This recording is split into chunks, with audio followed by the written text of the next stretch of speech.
Coucou, shalom, que la paix et la grâce de notre Père, notre Dieu, au nom de notre Seigneur Jésus-Christ soient avec vous. Je suis encore là ce soir pour vous transmettre un message. C'était un écrit que j'avais fait, que j'ai retrouvé au bout il y a 20 ans que j'avais écrit cet écrit-là, cet enseignement. C'était l'inspiration que j'avais reçue de la part de notre Seigneur Jésus par son esprit. Voilà, il y a 20 ans. Alors, je vous pose la question. Êtes-vous posé la question en vous-même, est-ce que ma coupe, elle déborde en moi chaque jour? La coupe d'ivresse du Saint-Esprit. Comme le psalmiste David le disait dans le livre des Psaumes, chapitre 23, « Tu induis ma tête et ma coupe déborde. » Moi, la première, je me pose la question, je me dis, est-ce que vraiment ma coupe déborde chaque jour? Alors c'est pour cela que je vous la pose aussi à vous. Est-ce que votre coupe, elle déborde chaque jour? Pour que cette coupe puisse déborder, pour que le Saint-Esprit la remplisse, c'est que nous devons passer par le brisement, mes bien-aimés. Nous devons passer par le brisement. Et en même temps, je vais vous lire ce que j'ai écrit. Que le brisement n'est cependant que le début du réveil. Le réveil lui-même, c'est d'être rempli du Saint-Esprit, au point qu'il déborde sur nous. C'est aussi la vie victorieuse. C'est ça le vrai réveil. Le vrai réveil, c'est que le Saint-Esprit déborde sur nous chaque jour, pour avoir chaque jour une vie victorieuse. Vous savez, quand nous sommes remplis du Saint-Esprit, nous n'avons aucune crainte, hein? Parce que, comme il est écrit, et puis moi je le pense, que le Saint-Esprit qui est en nous, il est plus grand que celui qui est dans le monde, hein? On n'a plus de crainte à avoir. De chasser les esprits, les démons. Pourquoi faire? Si tu as Jésus avec toi, tu n'as pas de crainte. Ce sont eux qui prennent la fuite et qui partent. Ils ne peuvent pas te résister. Ils ne peuvent pas résister à la puissance divine qui habite en toi. Alléluia. Je vous encourage, hein, mes frères et sœurs, hein, tous ceux qui écoutent ce message. C'est pour vous encourager. Amen. Nous menons une vie victorieuse si nous nous laissons remplir du Saint-Esprit. Mais tout ce que nous avons à faire, c'est d'offrir à Dieu un cœur brisé, pour qu'il puisse la remplir et la maintenir dans la plénitude de notre cœur, pour que le réveil s'accomplisse. Amen. C'est ça le vrai réveil, mes bien-aimés. C'est quand toi et moi, nous nous laissons remplir de cette eau vive, comme Jésus l'a dit. Je suis cette eau vive qui jaillit en abondance.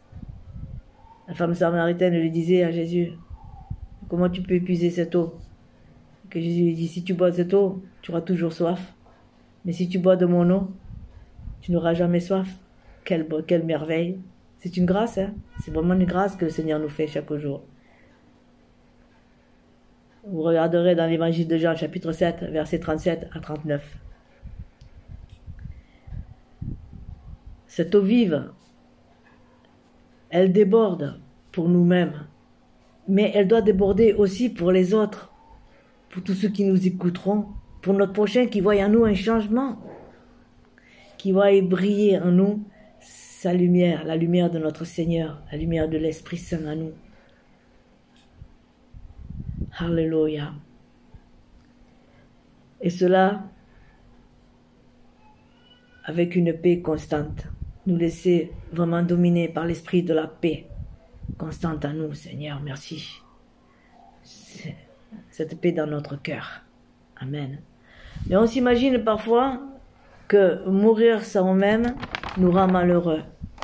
Eh bien non, ça ne nous rend pas malheureux, bien au contraire. Je continue de lire, hein. C'est le refus de mourir soi-même qui nous rend misérables. Eh oui, si nous ne voulons pas abandonner notre chair, ben ça nous rendra malheureuses ou malheureux, puisque nous ne voulons pas abandonner le péché, ni la chair, cet orgueil qu'il essaye toujours de nous dominer. Et c'est ça que le Seigneur veut déraciner en nous. L'orgueil, l'égoïsme, la colère, tout ce qui est pur, tout ce qui est vraiment contraire à l'esprit de notre Seigneur Jésus. Il veut nous faire passer par ce brisement. Alléluia. Alors, plus nous avancerons avec le Seigneur, plus nous le connaîtrons et nous connaîtrons sa vie de résurrection à nous chaque jour. Eh oui. Et plus notre paix et notre joie, elles seront réelles en nous. On se laissera déborder par la joie du Saint-Esprit et de sa paix, et ça sera réel à nous, parce que nous-mêmes, on se posera la question, mais je change bien. Je me reconnais plus moi-même, comme je suis en train de devenir.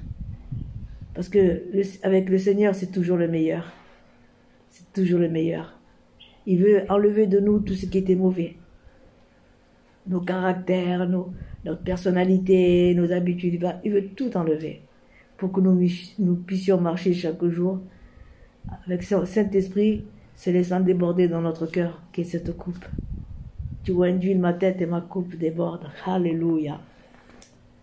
Alléluia. La vie de notre Seigneur Jésus-Christ, en nous, débordera sur notre prochain. Et c'est ce que le Seigneur nous demande, de laisser le Saint-Esprit déborder en nous pour notre prochain. Quiconque on rencontre, qui voit quelque chose en nous que eux ils n'ont pas. Alléluia.